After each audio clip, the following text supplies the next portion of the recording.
Welcome and thank you for waiting. All participants will remain in a listen-only mode for the duration of today's webinar. Today's webinar is being recorded and will be posted publicly. If you have any objections, you may disconnect at this time. I would now like to turn the session over to your host from the United States Census Bureau, Carrie. Carrie, you may begin. Thank you. So welcome everyone. Thank you for joining us today.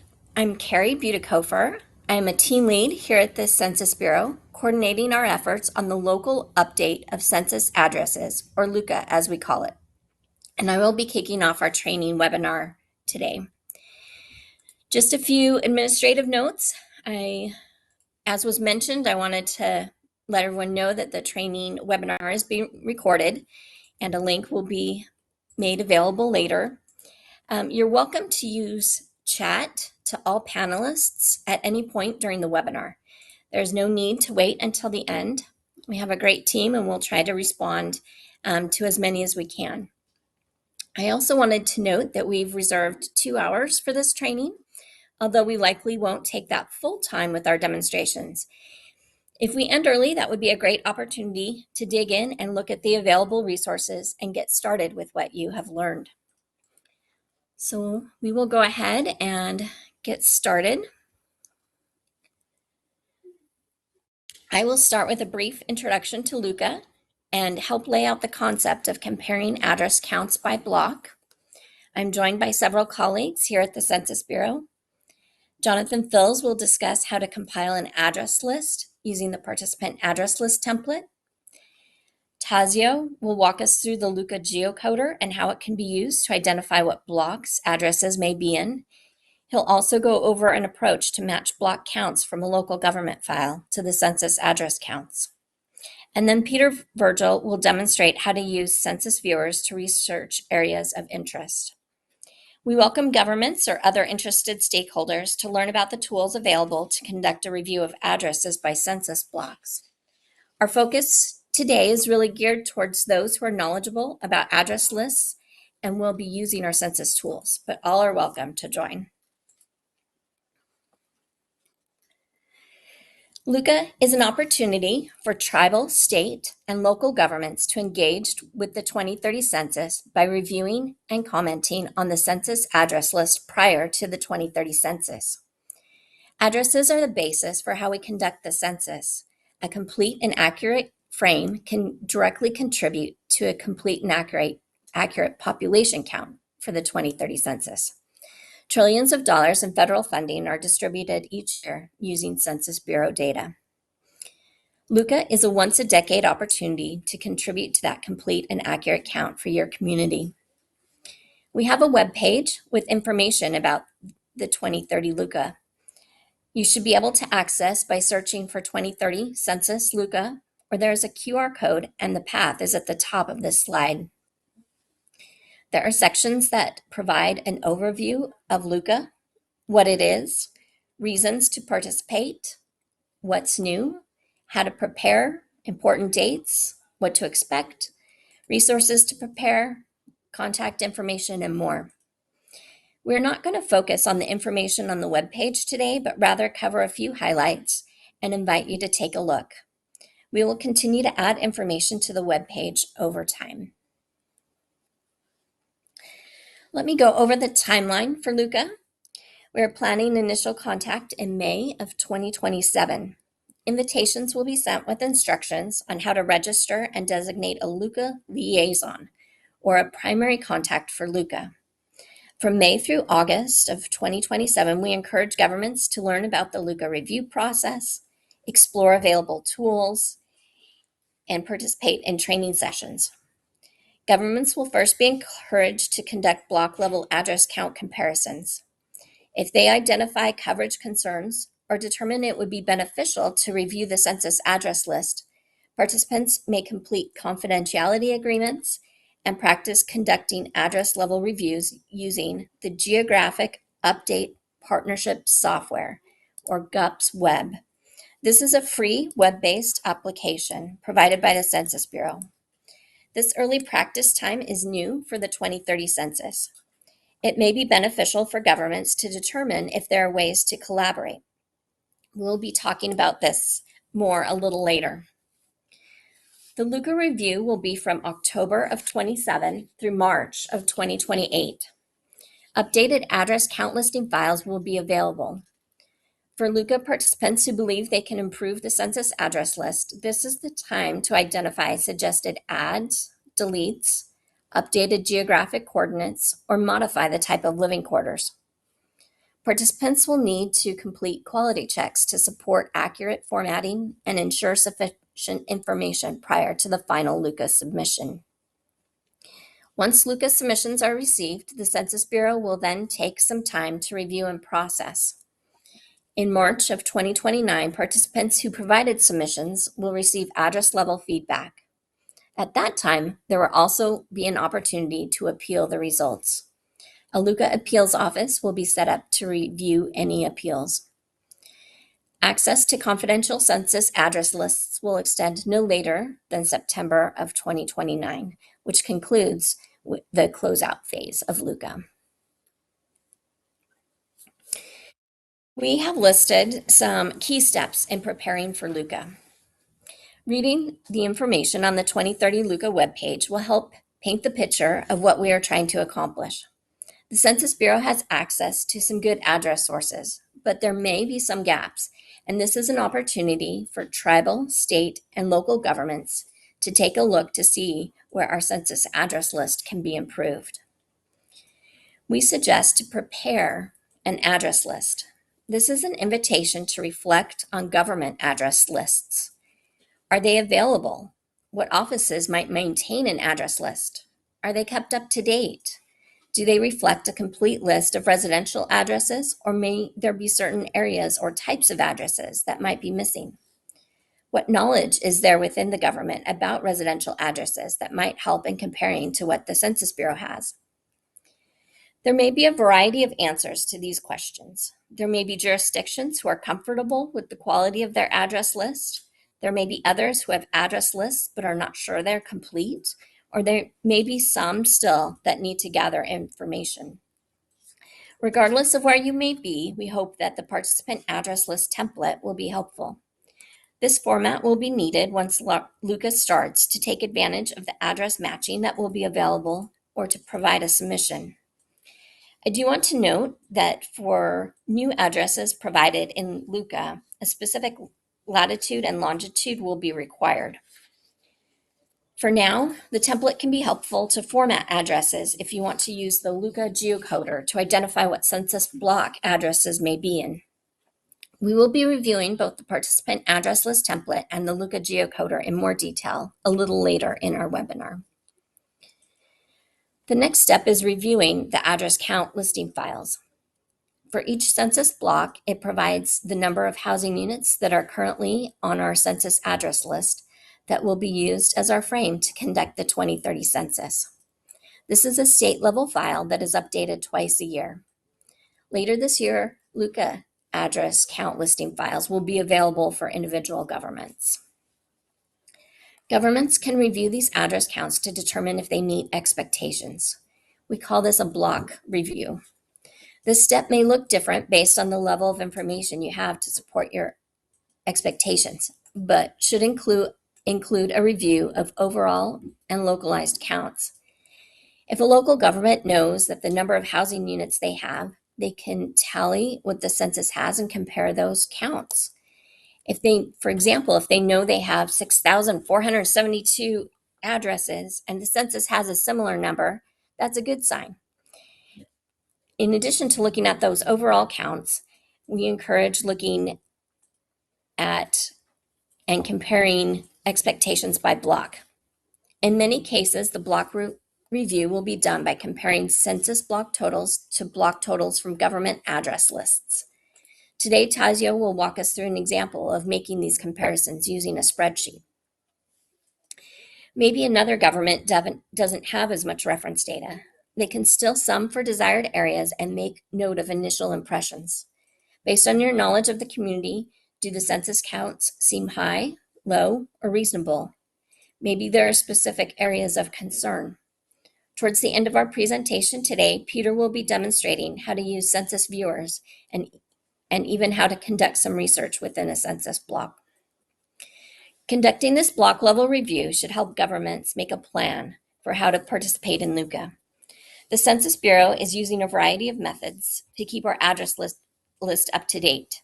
So we anticipate that the census block will meet expectations in the vast majority of areas of the country. But we want to be aware of ways to add additional value to the census address list. There may be hidden housing units that are not available on typical sources. Community-based organizations or listing efforts may be helpful in finding living quarters that may otherwise be missing from address lists. The Census Bureau encourages governments to collaborate on their LUCA review and submission process. A coordinated approach with overlapping governments reduces duplicative efforts. By combining resources and minimizing overlapping efforts, significant cost savings can be achieved.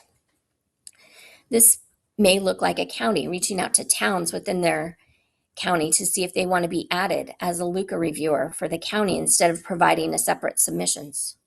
Or it may mean a city adding someone from the state as a reviewer for awareness of what they are producing and developing. Thank you again for joining us today. Hopefully I've encouraged you to read the information on the 2030 LUCA webpage. Think about who would be primary contacts within your government to prepare an address list.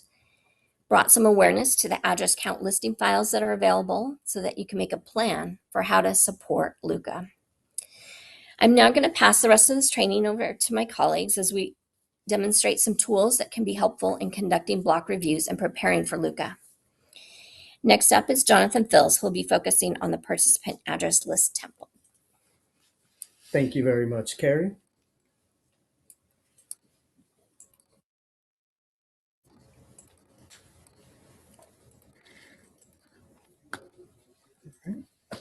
Good afternoon, everybody. My name is Jonathan Phils, and I will be discussing the participant address list template. The participant address list template demonstrates how to organize address information when developing an address list. This format is necessary for using the LUCA Geocoder and is also recommended in preparing for 2030 LUCA.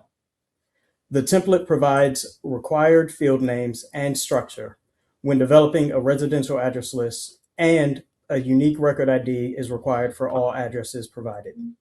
The template can be found on the 2030 LUCA website under Resources to Prepare. And just really quickly, I will show you where that is. On the site here, you'll navigate to Resources to Prepare. And from there, you will just click the Participant Address List template, which will open up a download for you.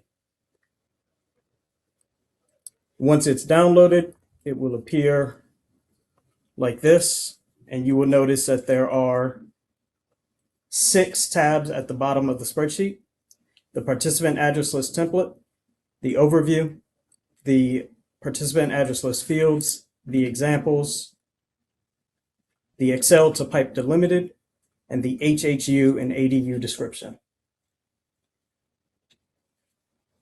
The participant address list template tab provides the field names and structure needed for developing a residential address list for use with the LUCA Geocoder and 2030 census, 2030 LUCA.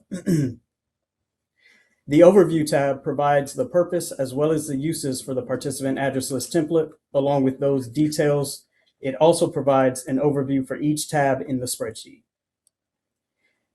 The participant address list fields provides additional information for the fields within the participant address list template, including a description of each field, the max character length, and the field type.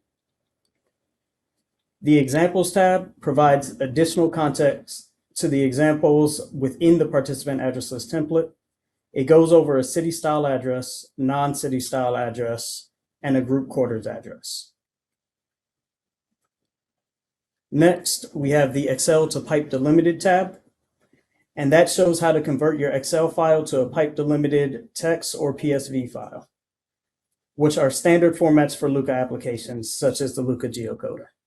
And just as a note, we ask for it to be in pipe delimited to prevent parsing errors caused by the text that naturally contain commas. Moving to the next one, we have the HHU and ADU description tab, and that gives the definitions of hidden housing units, which are HHUs, and accessory dwelling units, which are ADUs, as well as providing examples of how to populate them within the template. Now that we've taken a quick look at each tab, we can take an in-depth look at the fields needed within the template. The first field is the record ID field. This is a unique ID designator that must remain unchanged throughout the course of LUCA. It can have a max character length of 15 characters and can include letters and numbers. Next, we have the entity state code, entity county code, entity tract, and entity block. These 4 fields are not required, but provide geocode information. Following those, we have the entity GeoID field, which provides a concatenation of the prior fields to provide additional geocode information. Next, we will look at the address fields, which are the complete address number, complete street name, complete subaddress, and zip code.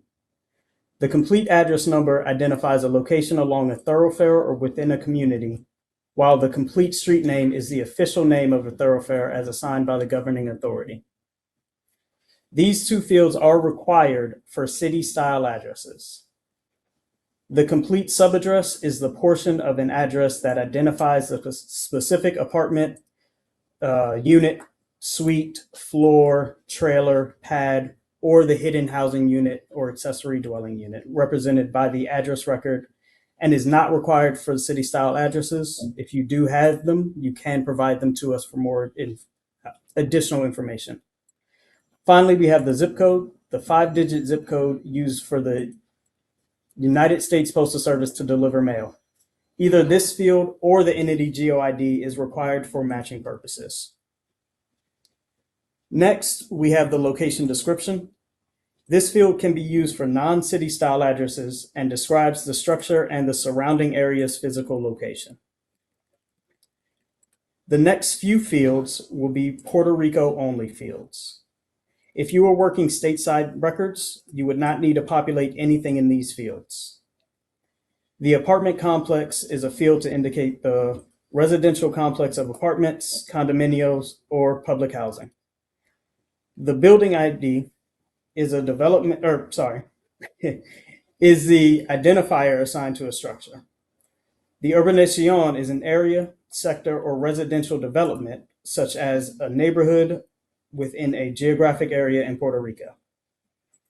Area name 1, or area in M1, is a field that would include names of areas other than urbs, which are required, which are required to identify the physical location of an address. Area name 2 is included in case there is a second area name for the record. Finally, we have the KMHM, which contains the kilometer hectometer value considered part of the address. Moving on from the Puerto Rico addresses or fields, we have the group quarter transitory location fields. This will be a good time to describe a housing unit, group quarter, and transitory location. A housing unit is a private residential for a person or small group of people, such as family or a group of roommates. Each housing unit must have separate entrance that provides direct access to the outdoor or to a common space within a building, such as a hall, lobby, or stairwell, without having to pass through the living quarters or any other people. A group quarter is a place where people live or stay in a group living arrangement that is owned or managed by an entity or organization providing housing and or services for the residents. This is not a typical household living arrangement. These services may include custodial or medical care, as well as other types of assistance, and residency is commonly restricted to those receiving these services. People living in group quarters are usually not related to each other. They can include such places as a college residence hall, a residential treatment center, a skilled nursing facility, a group home, a military barrack, a correctional facility, and workers' dormitories. A transitory location is a place people are unlikely to live year-round. These can include campgrounds, RV parks, marinas, hotels, motels, racetracks, circuses, and carnivals. Now that we have that information, we can look at this first field, the EGQTL flag, which designates whether a structure is a housing unit, group quarter, or a transitory location. The next field is the GQTL type. This indicates the kind of group quarter or transitory location the record is. The values can be found in the LUCA website under the Resources to Prepare section titled Baseline 2030 Census Living Quarter Definitions and Code Lists. Next, we have the EGQTL name, which is the name of the group quarters or transitory location. If a record is a housing unit, this field should not be populated. Finally, we have the EGQ facility name. This field should only be populated if a group quarter record contains a facility name that the record falls within. The next two fields, the non-city style address and the non-city style zip, will be used for non-city style records, much like the location description. The non-city style address indicates any type of address that does not meet the city style criteria. This may include rural routes, highway contract addresses, or general delivery. Please try not to include PO boxes, as that does not provide us with an accurate location for a record. The non-city style zip is the 5-digit zip code used by the United States Postal Service to deliver to non-city style addresses. This is just like the zip code field, but it is catered to non-city style addresses. For non-city style addresses, either these two fields are needed or the location description along with that non-city style zip would be needed. Instead of the non-city style zip, you can also provide that entity GeoID information, but we will need some type of identifier for that.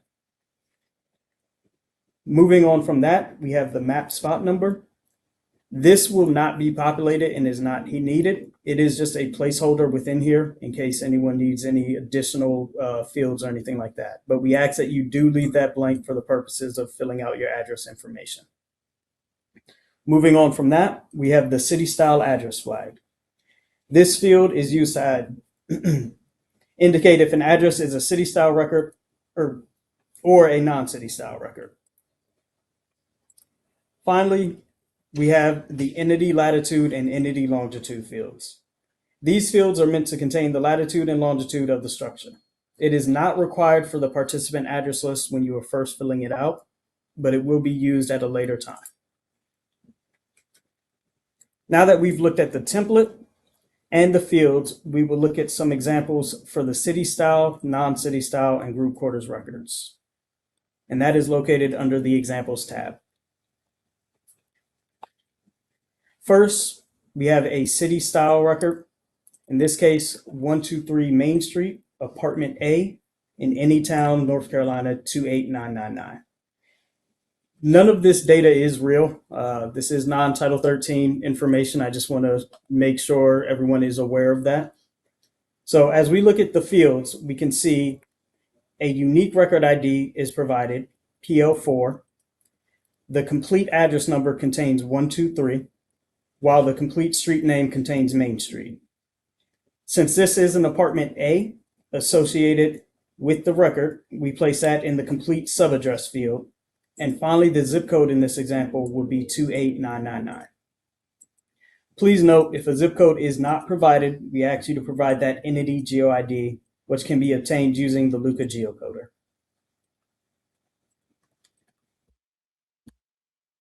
In the next example, we'll look at a non-city style address, which is a little different. In this example, we have a single wide trailer between 121 and 135 Main Street in Anytown, NC 28999.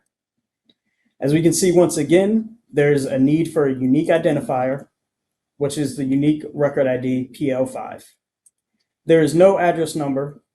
However, we can see a complete street name, which is that Main Street. There is no complete subaddress, and the zip code field is reserved for the city style addresses, so we will leave that blank for now. The location description will contain the citywide trailer between 121 and 135 Main Street. And jumping down to the non-city style address, we do not have any rural routes or other relevant information for this field, so we will keep it blank. The non-city style zip will have that 28999 that was in the record above. And finally, since this is a non-city style address, we will populate an N to indicate that it is non-city style. The last example we will look at is a group quarter, which in this case will be Fake Hall at the University of Census, 234 Main Street in Anytown, NC, 28999.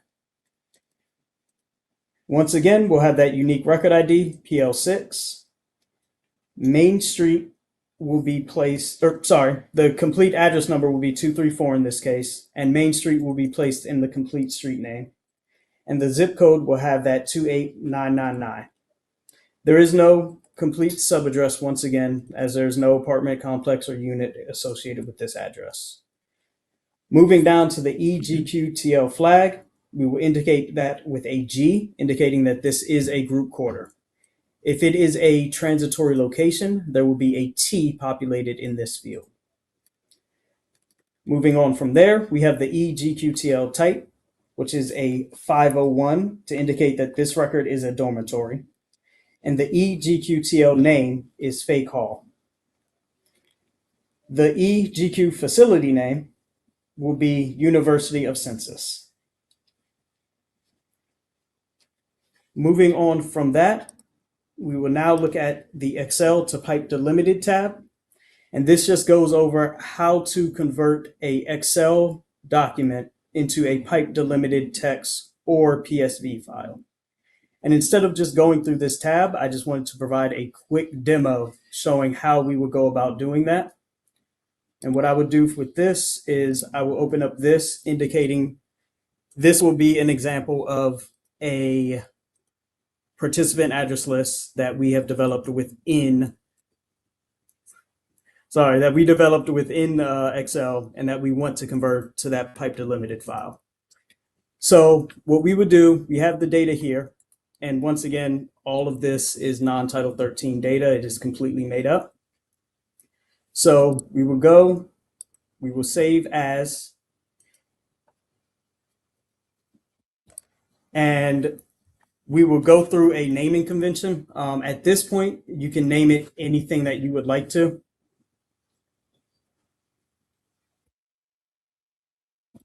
Give me one moment.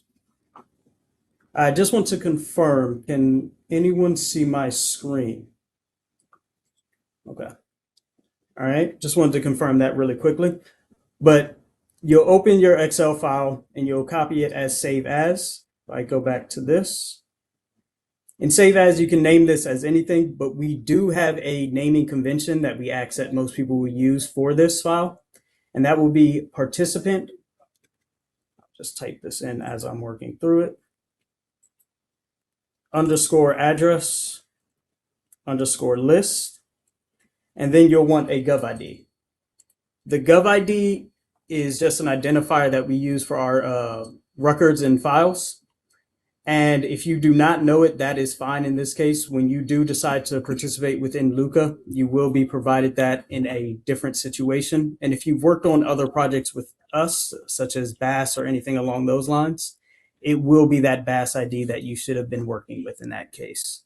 So in this case, I would just use a random gov ID just to provide that information there. And you will want to save this as a text or a tab delimited file. Once you save that, you will then be able to open it up in Notepad. I'll just navigate to that really quickly. So you see here, participant address list with that gov ID.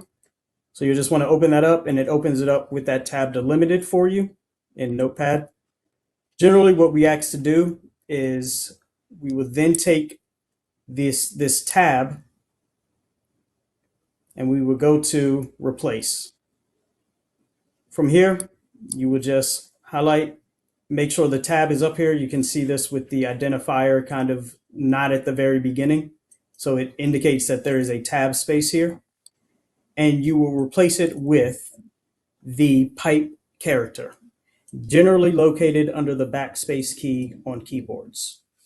Once you do that, you can hit replace all, and you will notice it replaces anything with a tab with that pipe character. From there, you now have a pipe delimited file, and you can go in, save as again, and you can save it as a pipe delimited text file here, or you can switch this to all files, and we would recommend switching it to a PSV, indicating that this is a pipe separated value.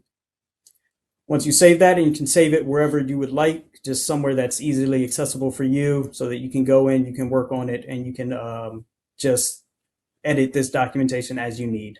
But once you save, that is all you would need to do to get that pipe delimited file, either in text, PSV, or if you want to save it as a CSV, you can type that CSV at the end of that documentation.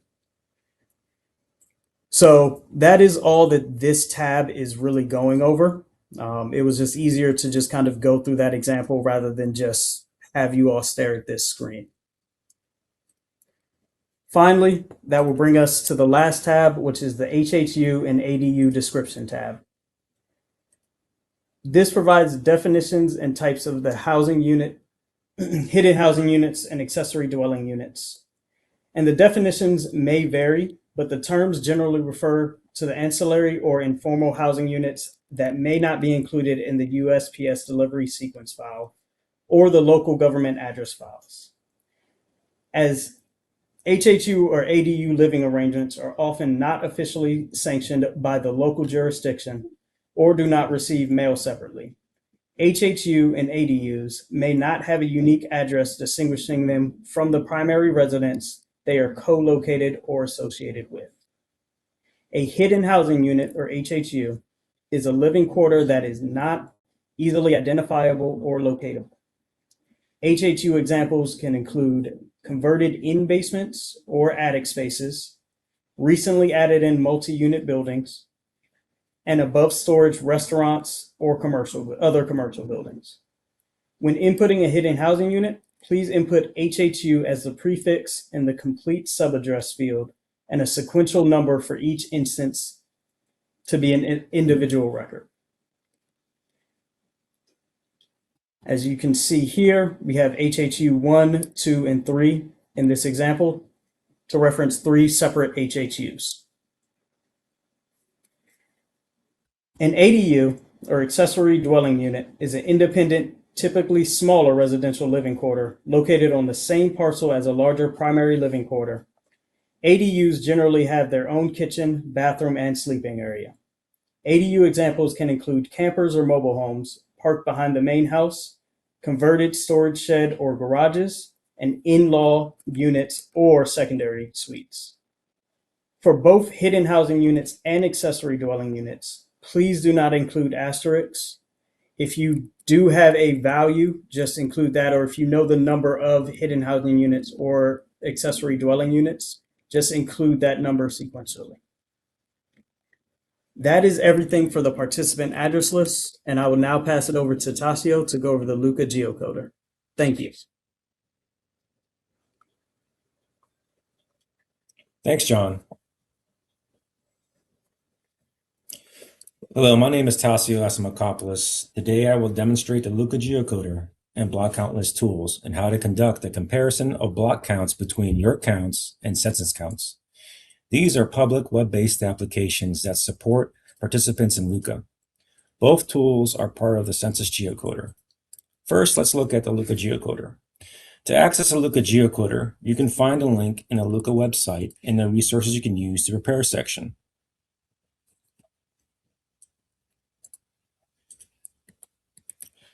Here you'll find a link to the address geocoder and the user guide, which includes instructions for using both the address geocoder and block count list tools. Let's click on the address geocoder link. This will take you to the Census Geocoder site. From the LUCA drop-down menu, select Batch LUCA Geocoding. The LUCA Geocoder enables participants to verify and geocode address lists. It can process files containing up to 10,000 addresses in a file size under 5 megabytes. Participants with larger address lists, for example, 45,000 records, will need to divide their data into batches of 10,000 records or fewer before processing. We expect that approximately 90% of entities will fall within these limits and be able to use the tool directly. The remaining 10% of entities, which have much larger address lists, will likely use alternative methods, such as using partnership shapefiles in a GIS application with their address XY coordinates and perform spatial analysis to get their block counts. The input address file for the LUCA Geocoder must be pipe eliminated in one of these file formats: text file.txt, pipe separated values file.psv, which is the preferred file type. The file must follow the format of the LUCA participant address list, which John just went over. For this demonstration, we will use a PSV file containing non-Title 13 data from a public dataset for College Park, Maryland. From Select Address File, I will select the PSV file for College Park, Maryland.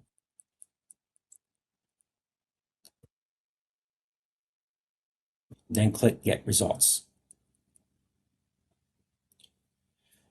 Processing usually takes less than 5 minutes, as indicated by the spinning icon on the browser tab while it's in progress. If X and Y coordinates are already included in the input file, the geocoder will return a geocode for that exact location. If coordinates are not provided, the geocoder will generate approximate X and Y coordinates using address range interpolation and a standardized offset from the road center lines. If the input file already contains geocodes, the tool will overwrite them if a different geocode is returned. The geocoding results are written to a PSV file named LUCA_geocoded.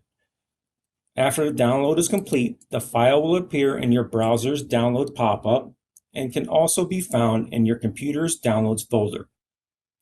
To ensure the block counts are accurate, you should review the geocoded address locations and correct point locations to reflect the true housing unit location. Once the address file has been successfully geocoded, participants can use the output file with the block count list tool. To access this tool, select Batch LUCA Block Count List from the LUCA drop-down menu.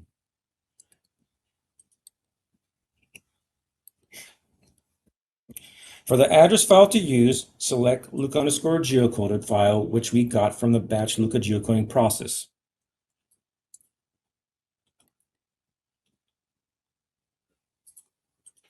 Then click Get Results.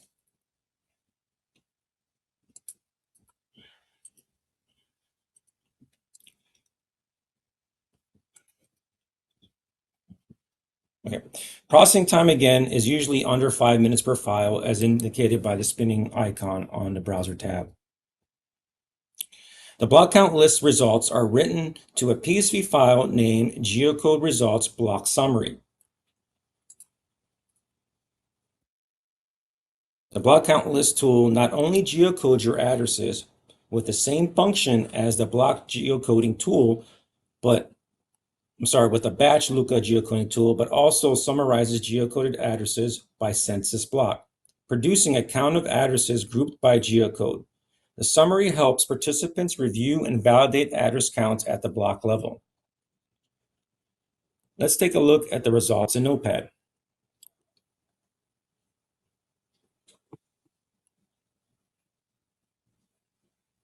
Here we have two columns, our block GeoID and our participant count of addresses per block. Also, if your file has ungeocoded records, those counts will appear at the bottom. For our next part, we'll need to download the current census address count file for our state, which will be used to compare counts. We will navigate back to the 23rd LUCA website.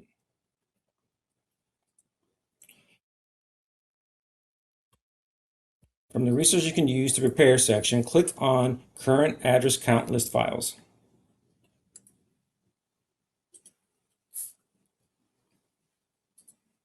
This takes us to the Address Count Listing Files and Related Map Viewers page. We'll want to download the most current census counts, which in this case will be from November 2025. Currently, you can only download block counts at the state level, but in August of 2026, later this summer, you will be able to download counts at the entity level. From Choose a State to View drop-down menu, I'm going to select Maryland.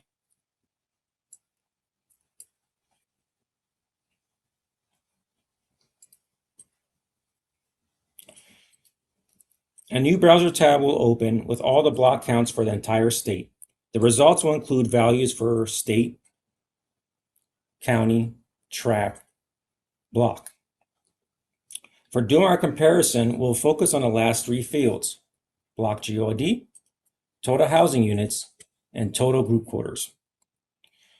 You'll want to right-click and save the text file.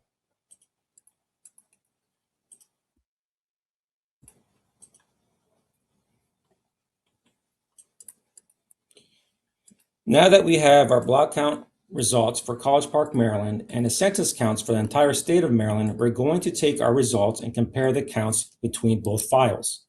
To do this, we'll use Excel and specifically the VLOOKUP function to match records between the two data sets using a common key, which in our case is the block GeoID field.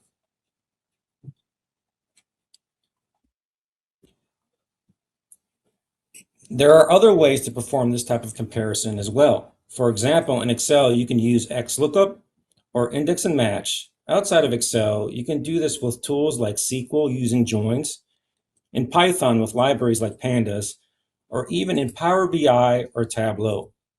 For this demo, we're using VLOOKUP because it's one of the most common and easily accessible methods. First, I'll take the two source files, the Geocoder results block summary PSV file and the Maryland address block count list text file, and load them into Excel. For the PSV file, I'll go to Data, from Get Data, from File, and then from Text CSV.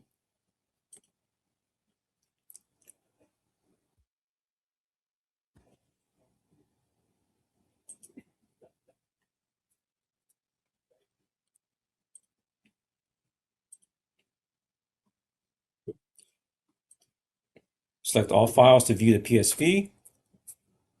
Select Geocoder results block summary. Click Import.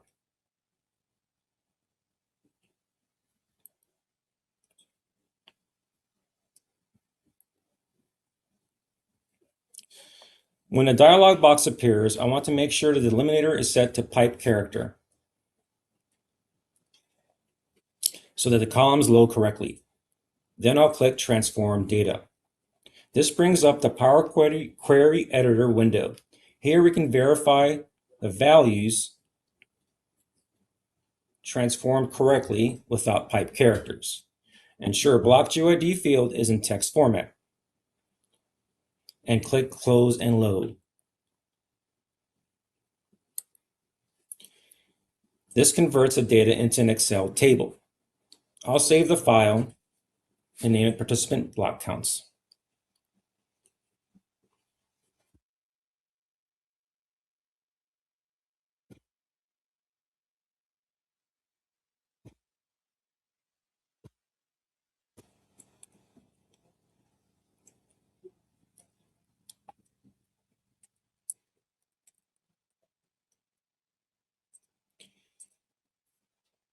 Then I'll repeat the same process for the Maryland block count list text file in a separate Excel sheet. Go to Data tab, Get Data, from File, from Text CSV. Select the Maryland address block count list text file, click Import.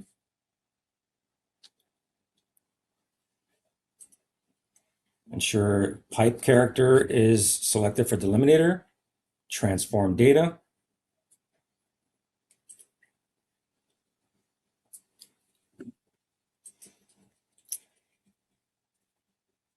All right, so to do VLOOKUP correctly, we'll need our common key field, block GeoID, to be in the same format between both data sets, or else the join won't function correctly. In this case, the block GeoID field is in number format, and we'll need to convert to text format for it to join to our participant block counts file. To do that, from the Power Query Editor page, right-click Block GeoID field. From Change Type, change whole number to text. Place current. And now our data is in text format. Now we can close and load into an Excel table.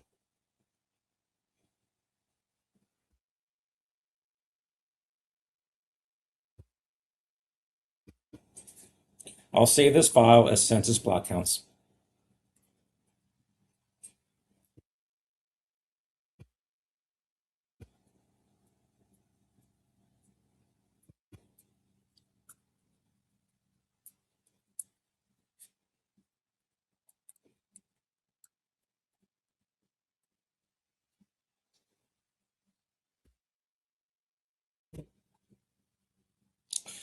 Now I'll update the color of this table to make it easier to distinguish from the other table.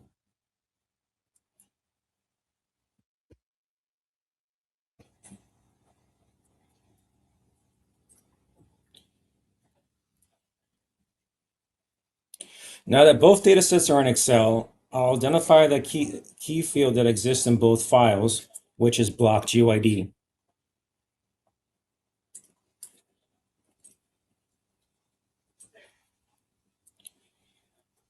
Next, I'll go to the participant block count results sheet and insert a new column where we'll bring in the total housing unit counts from the census block counts sheet. I'll name the new field census counts.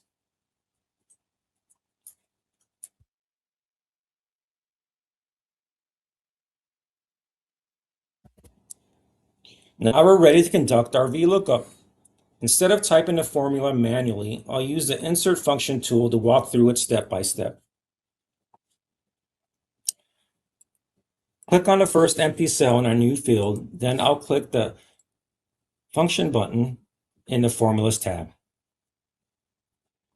Then insert function. Search for VLOOKUP.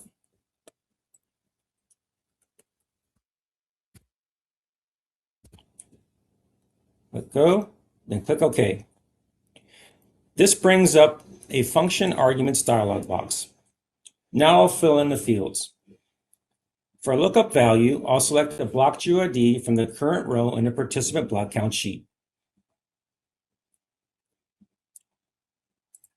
For table array, I'll switch to the census block count sheet and select the columns and data that contain block GeoID, total housing unit counts, and total group quarters, making sure block GeoID is the first column.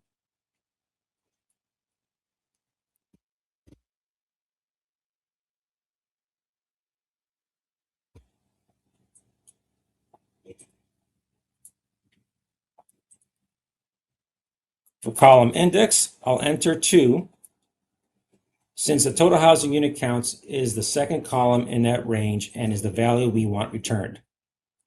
For range lookup, I'll enter false to ensure we're only returning exact matches.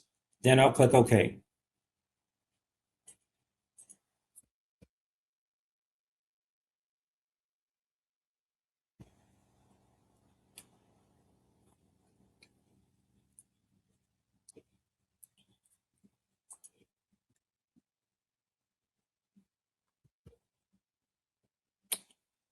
Bear with me, there's an issue with the table array.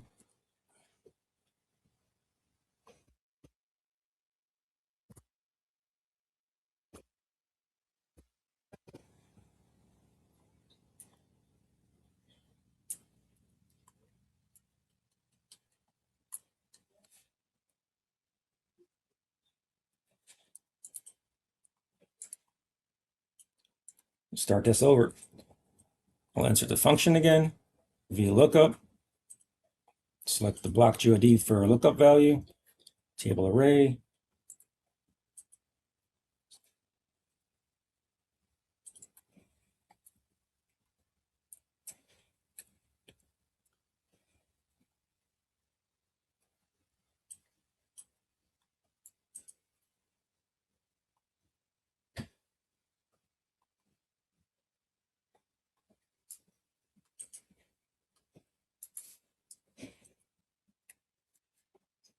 Column index will be 2.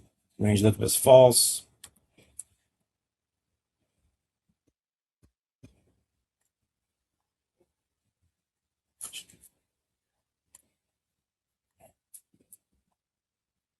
There we go. All right. Now I see the census count value returned for that row. Since this is a table layout, the formula automatically gets filled down for each record. At this point, we've successfully joined the two data sets and can directly compare the counts. Before we do that, I notice that the census block counts file also has additional information, total group quarter counts. For research purposes, I want to carry that information over to our participant count spreadsheet as it will be used in our next part of our presentation with our census count and housing unit change viewers. Also, please be aware that the GQ counts are already included in the overall census counts field. To do this, first I'll create a new field called Census GQ Counts.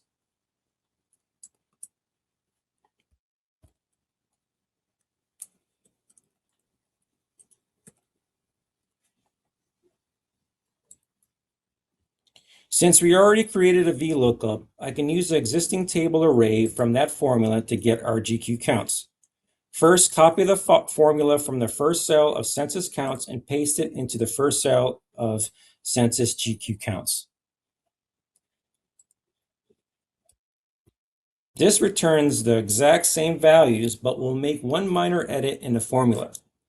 From the formula bar, change the number 2 to 3.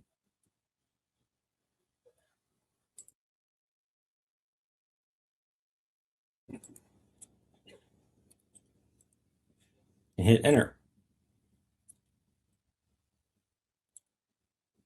This will return the values from the third column from the table array in the census file, which is the GQ counts. As we scroll down, we can see those GQ counts.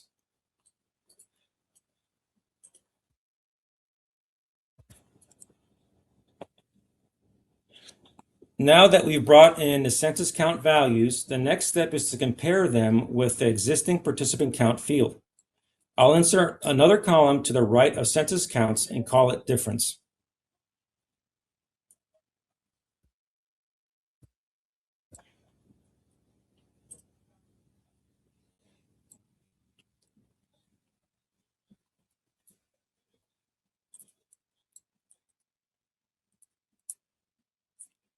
In this column, I'll create a simple formula. Participant count minus census counts. This will calculate the difference between the counts from the two files for each record. This formula is applied to all rows since we can see where the counts match and where there are discrepancies. Finally, I'll sort the data by the difference column from largest to smallest. This helps us quickly identify the largest variances between the two data sets and lets us focus on any potential discrepancies. And that's it. We've matched the data sets, calculated the differences, and prioritized the results for review. Now I'll pass it to Peter so he can demonstrate how to investigate these discrepancies using the current census address count listing files viewer and housing unit change viewer. Thank you. Thank you, Tazio. I'll begin sharing my screen.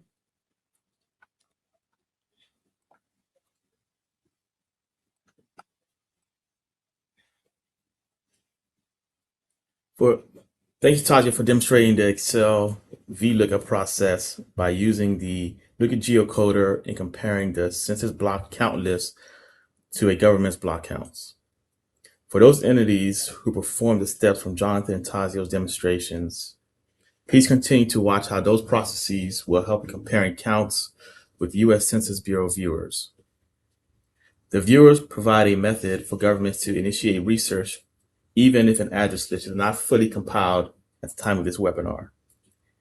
Anyone can begin working on their government block count assessment by using the following viewers.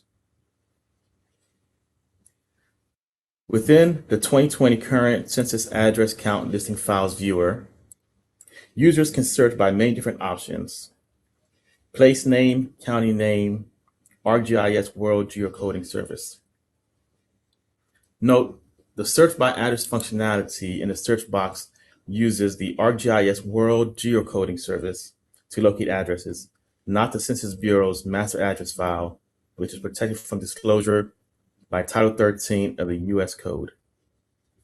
Within this viewer, users can zoom in and click on a census block or search by census block using the search by block GeoID query tool located underneath the search tool. Users will be able to receive the same information from the block provided in the address count listing files, as well as land area and water area measurements.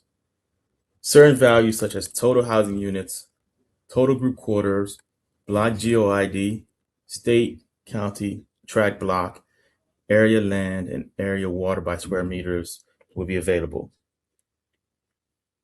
In our demo, we will use a census block GeoID from non-Title 13 public data.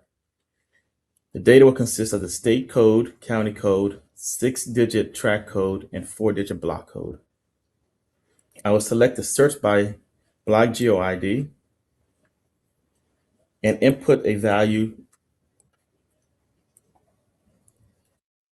and then select apply. Based on my input, the count listing file viewer will zoom to the block as well as highlighted.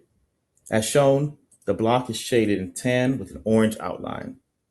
Users will be able to zoom in, click, search, and explore current housing unit, group quarters, and land and water measurements for this block. Imagery is automatically loaded by default for the viewing of the structures in the block and surrounding area. To remove the highlight of this block, users can select the Search by Block GeoID query, select Apply, and it'll take you back out to the national view if need be.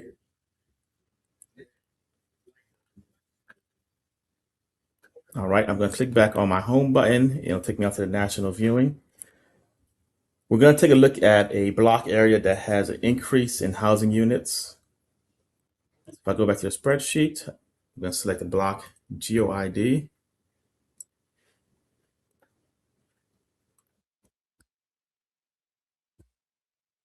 Select task, and then input the block GeoID from the spreadsheet.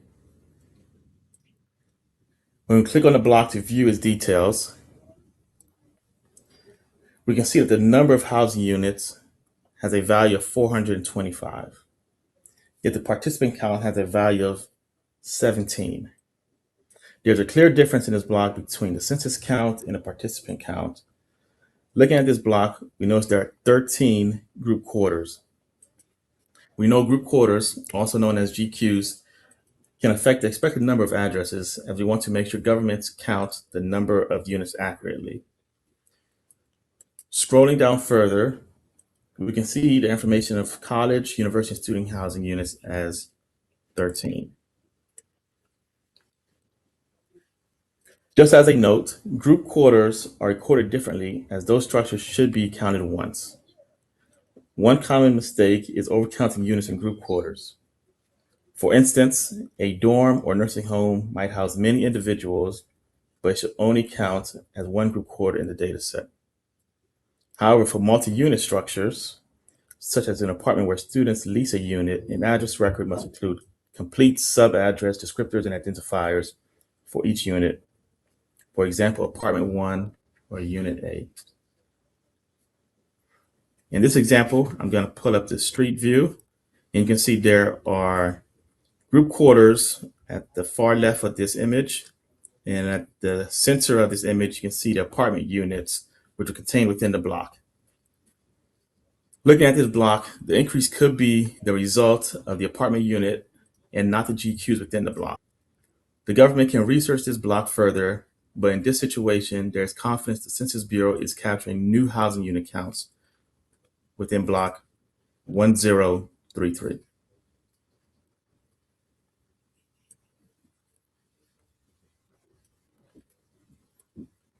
In the following example, We will take a look at another block within College Park, Maryland, and view a difference of 890 housing units. Due to the Census Bureau having a smaller count than the participant count, it will be suggested that there is a review of this block of 1004.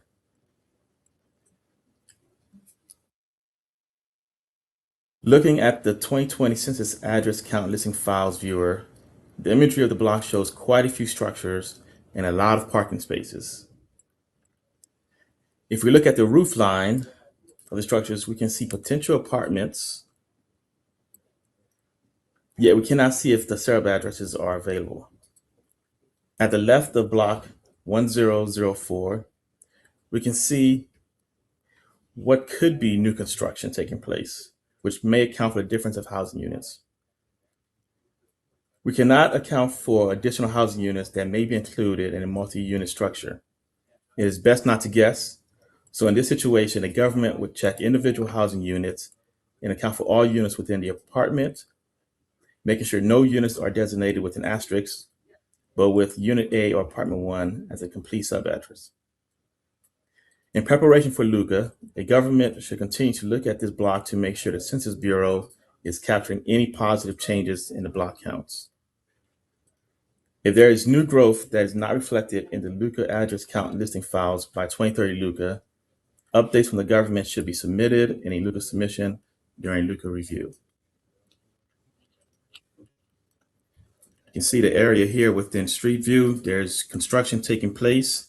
We do not know if it's going to be one apartment unit, two apartment units, or could possibly be different unit structures that are added to this block. But as I stated before, the government should continue to monitor this block so that we can capture the correct addresses and their counts.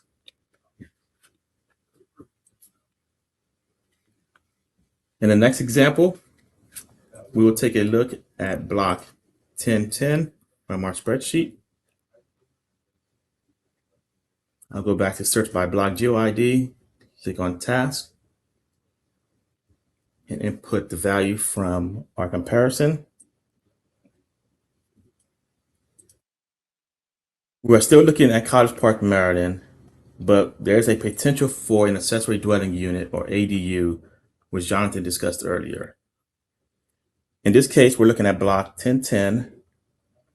And while reviewing the census count and participant count, there is a difference of one housing unit, which a local government has in their address list, but the Census Bureau does not have that record in the address count listing file. In this situation, the government may not perform an address level review of this block as the counts match so closely, but I'm going to use this block to demonstrate an ADU. If it was determined this location had an accessory dwelling unit, the local government should take note of the count difference now and notify the Census Bureau of this address during the 2030 LUCA review. And add the address as 301 Main Street, ADU 1, 7777. In subsequent address operations, the 2020 Census Address Count Listing Files viewer should display the correct count for block 1010 if the updates are made accurately.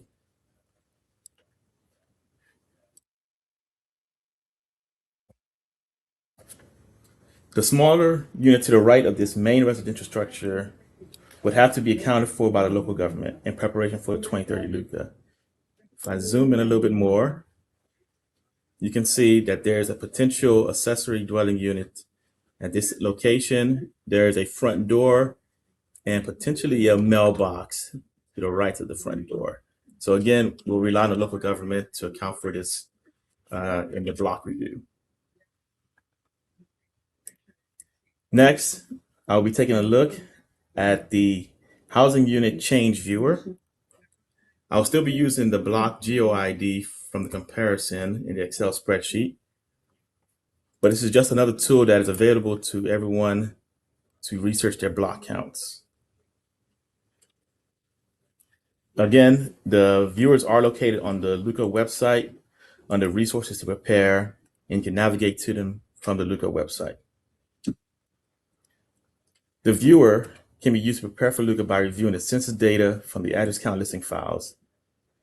This housing unit change viewer depicts a change in the number of housing units by state. The viewer is updated biannually and includes total housing units and total group quarters by current census tabulation block. It displays data over the maintenance over the past couple of years and is updated to reflect the latest information. The viewer allows you to display information by percent change, numeric change, and percent and numeric change. I'll go back to percent change.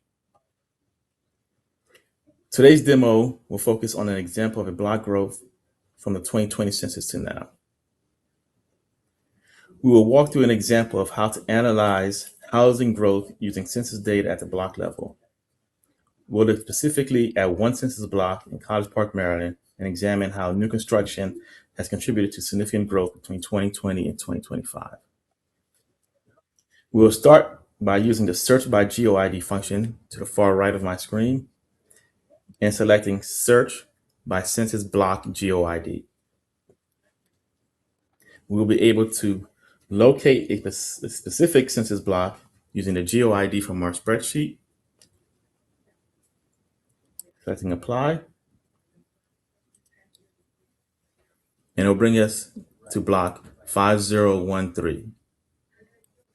As stated earlier, the 15-digit number breaks down into a 2-digit state code, 3-digit county code, 6-digit tract code, and 4-digit block code. Once the block is selected, the area is highlighted in yellow. The information will display data about the block, including the change in housing units from 2020, total number of housing units, and the total number of group quarters fields. We can clear previous results to get a clean view of the area. And you can see that the area is still shaded in green, showing 20% or more increase. To the bottom left, I can turn on imagery. By turning on the imagery layer, you can visually confirm the presence of structures in the area. Clicking the block reveals more detailed housing information.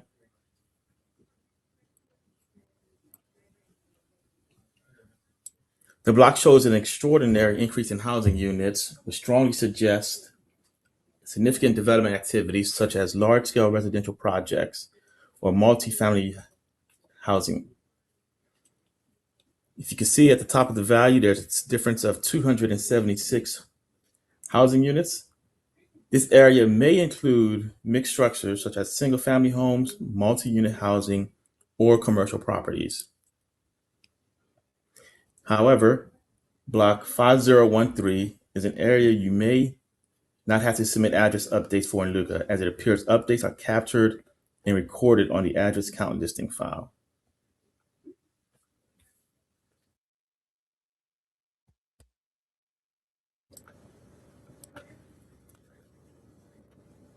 You can see the apartment structure here looks fairly recent, looks brand new. So the local government will take a look at this block just as a cursory review, just to make sure their counts are accurate once they finish up their comparison of the block.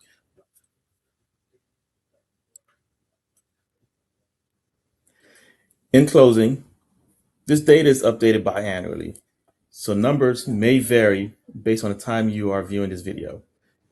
If you have your own GIS mapping software or want to view data in a spreadsheet or database, you can access the address count listing files and a text file that's on our website.